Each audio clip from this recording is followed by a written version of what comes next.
வாழ்க வளமுடன், வாழ்க வையகம் அப்படிங்கிற இந்த வார்த்தையை ஒவ்வொரு நாளும் காலையில் 11:45 12:15 வரை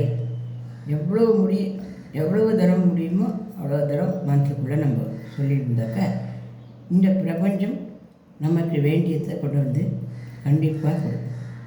இந்த டைம் முக்கியமானது அபிஜித் நேரம்னு பேர் இருக்குது. மற்ற எல்லா டயத்துலையுமே மனசுக்குள்ளே நம்ம அதை சொல்லிக்கலாம். வாழ்க வையகம், வாழ்க வளமுடன். இது சம்ஸ்கிருதத்தில் லோகா சமஸ்த சுகினோ பவந்து அப்படிங்கிற வார்த்தையாகும். சம்ஸ்கிருதம் தெரிஞ்சவா லோகா சமஸ்தா சுகினோ பவந்து அப்படின்னு மனசுக்குள்ளே அடிக்கடி சொல்லிகிட்டே இருந்தோம்னா கண்டிப்பாக இந்த பிரபஞ்சம், அதாவது இந்த உலகம் நமக்கு தேவையானதை கொண்டு வந்து